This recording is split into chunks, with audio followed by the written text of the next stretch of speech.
Assalamualaikum warahmatullahi wabarakatuh. Salam sejahtera untuk kita semua. Semoga dalam lindungan dan kasih sayangnya. Amin, amin ya rabbal alamin. Yang terhormat Bapak dosen pengampu Bapak Abdul Hamid Eskom MM serta teman-teman yang berbahagia. Kali ini saya akan mempresentasikan metodologi penelitian jurnal nasional. Terlebih dahulu saya memperkenalkan diri saya yang bernama Nur Anissa dengan NIM 2112030 dari jurusan di 3MI plus DI atau SI 3-in-1 dari kelas Barabai semester 4. Untuk presentasi kali ini langsung saja. Slide yang pertama. Untuk kali ini saya mereview tentang jurnal nasional dengan judul Sistem Informasi Data Dosen dan Karyawan pada Sekolah Tinggi Manajemen Informatika dan Komputer STIMIK Dumai dengan nama penulis Elsa Partiwi, Sularno, dan Desi Wahyuni. Tahun terbitnya yaitu tahun 2021. Volume dan volumenya sebesar 13 dan halamannya dari 52 sampai dengan halaman 58. Untuk jurnalnya ada di sebelah kanan, itu print screen-nya ada di sebelah kanan ya, bisa dilihat teman-teman. Baik, untuk slide selanjutnya. Baik, untuk teori yang diangkat, yang pertama, menurut Bornar dan Hopwood di dalam jurnal In Iputu Alanita dan Gusti Ngurah Agung Suwaryana atau Alanita N Suwaryana pada tahun 2014, sistem merupakan sekumpulan sumber daya yang saling terkait yang ingin mencapai suatu tujuan. Selanjutnya, menurut Rohi Abdullah pada tahun 2018, database atau basis data adalah kumpulan informasi yang disimpan dalam komputer secara sistematik sehingga dapat diperiksa menggunakan suatu program komputer untuk memperoleh informasi. Yang ketiga, menurut Serson di dalam jurnalnya Rahman N. Santoso pada tahun 2015, data flow diagram atau DFT adalah diagram yang menggunakan notasi-notasi atau simbol-simbol untuk menggambarkan sistem jaringan kerja antar fungsi-fungsi yang berhubungan antara satu sama lain dengan aliran dan menyimpan data. Terus yang keempat, menurut Rahman et al. Pada tahun 2015, Entity Relationship Diagram adalah gambar atau diagram yang menunjukkan informasi dibuat, disimpan, dan digunakan dalam sistem bisnis. Selanjutnya, menurut Dahlan pada tahun 2013 di dalam jurnalnya Sumarni pada tahun 2015, PHP adalah singkatan dari Hypertext Preprocessor yang merupakan sebuah bahasa scripting yang terpasang pada HTML untuk membuat website yang dinamis. Selanjutnya, yang terakhir, menurut Yakub pada tahun 2010 di dalam jurnalnya yang berjudul Suryati N. Purnama pada tahun 2010, context diagram atau top level adalah bagian dari data flow diagram yang berfungsi memetakan model lingkungan yang dipresentasikan dengan lingkungan tunggal yang mewakili keseluruhan sistem. Jadi itulah teori yang akan diangkat. Oke, next slide selanjutnya yaitu topik permasalahan.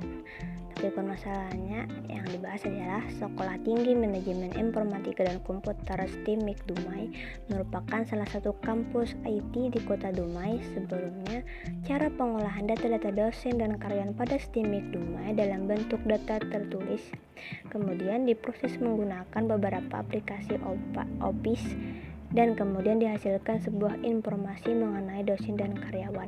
Salah satu kendala berasal dari penggunaan waktu yang relatif lama dan cenderung rentan terhadap terjadinya kesalahan.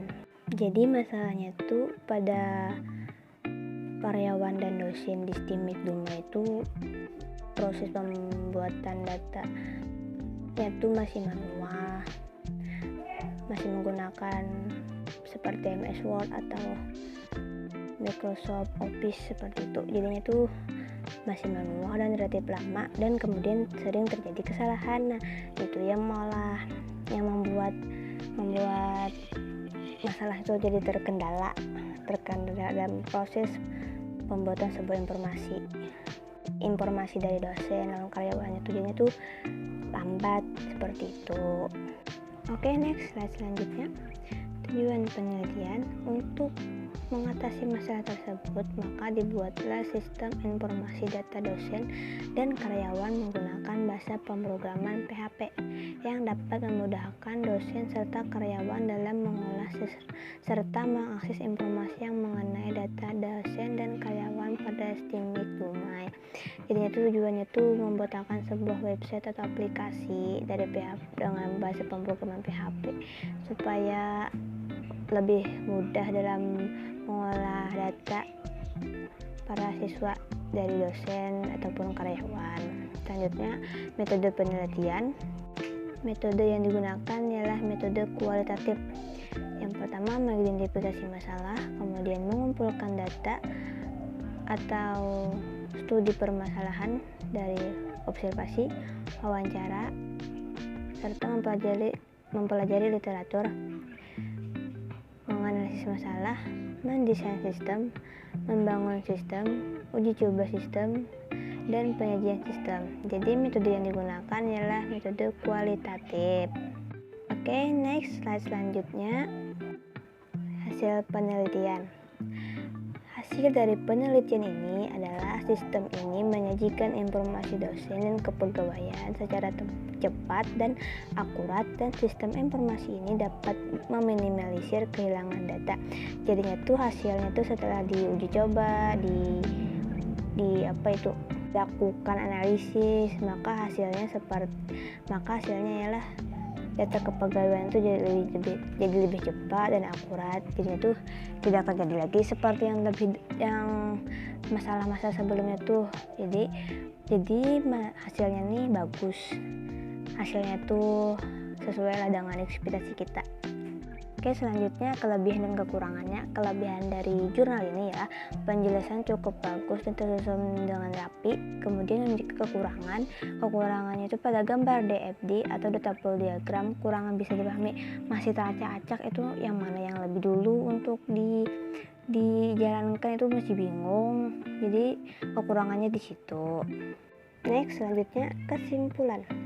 Berdasarkan skripsi yang telah dibuat dengan mengamati dan menganalisa sistem informasi yang digunakan serta dilandasi oleh teori-teori yang berkaitan, maka dapat disimpulkan bahwa dirasakan perlu untuk diterapkannya sistem komputer dengan menggunakan suatu paket aplikasi komputer sebagai pengganti sistem lama yang ditangani.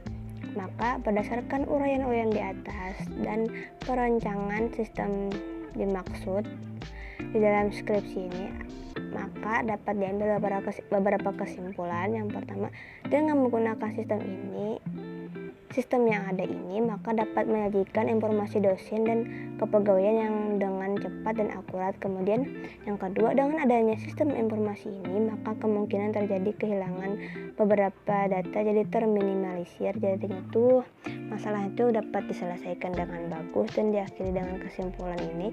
Kesimpulannya itu dapat menyajikan informasi dosen dan karyawan lebih cepat dan akurat.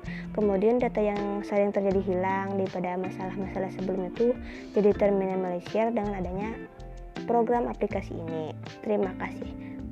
Akhir kata saya ucapkan terima kasih. Salah hilap mohon dimaafkan. Wassalamualaikum warahmatullahi wabarakatuh.